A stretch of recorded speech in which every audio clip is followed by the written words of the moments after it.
Okay class, today we're going to talk about types of characters because last time we talked about what characters are, we talked about the elements of theater. So today we're going to talk about the types of characters in literature. There are 9 of them and we'll explain them. So the first one is the protagonist. Now we talked about this one a little bit last time. It's the person who drives the action of the story. Second one, the antagonist. This is the person who's directly opposing.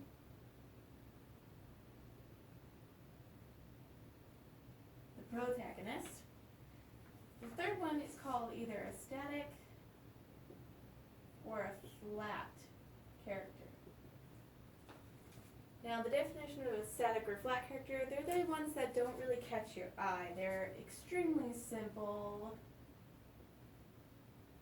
They, don't go through any sort of change in the story, but they're there because they do have a short role. So they're kind of just simple, short characters. So like, if you think of an example, if we go into Hogwarts for a little bit, an example of a Harry Potter's character might be Mr. Filch, the teacher. He teaches, Mr. Filch is the janitor, he doesn't have anything really huge about him. He's just kind of that janitor who's mean and grumbles a lot, that's the gist of his character.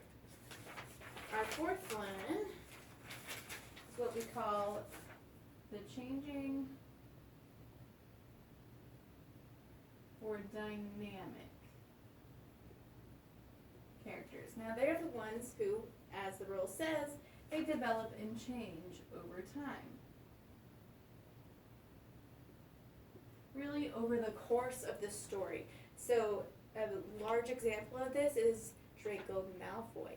Even though he's considered to be the antagonist sort of in that story, at least at the beginning, he's actually a changing dynamic character because he goes from being kind of this guy who's mean to Harry, but in reality he actually becomes a really prominent, strong character over time.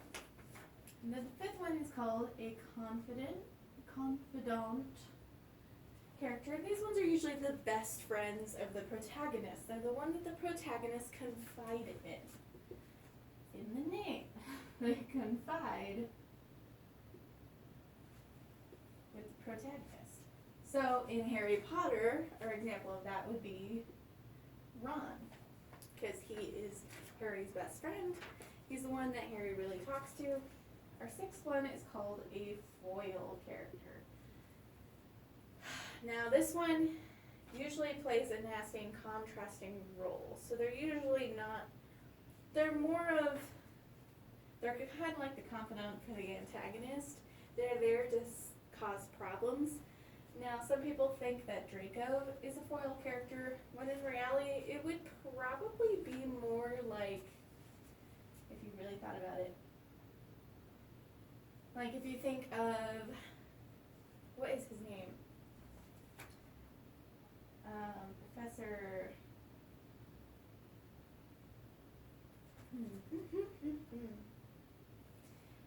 the one with the eye, because, at least the guy who pretends to be him in the 4th Harry Potter film.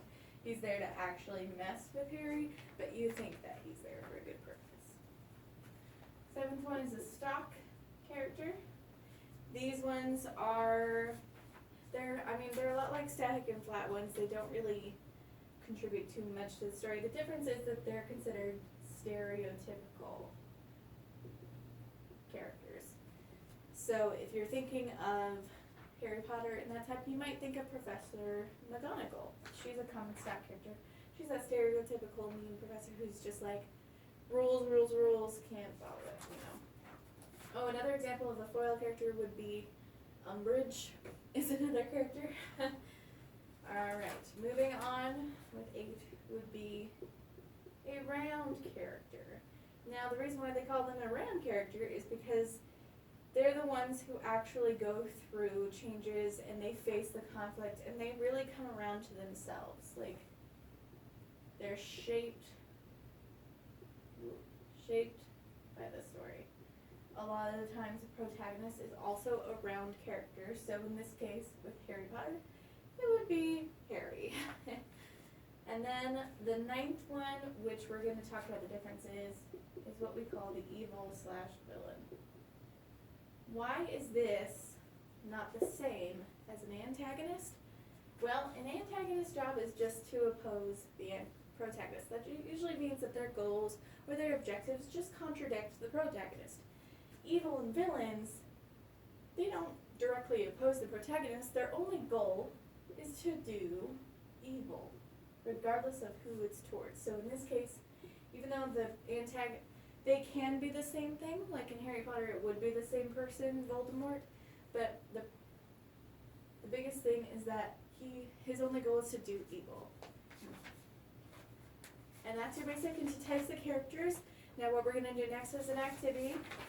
You're going to get into groups of 3 or 4, and you're going to create a mini scene, which includes all of story structure, and you have to include a minimum of 3 of these characters. That's why groups of 3 or 4. If there's 4 of you, create 4. If there's 3 of you, pick 3. Please don't just stick to the protagonist and the antagonist and confidant.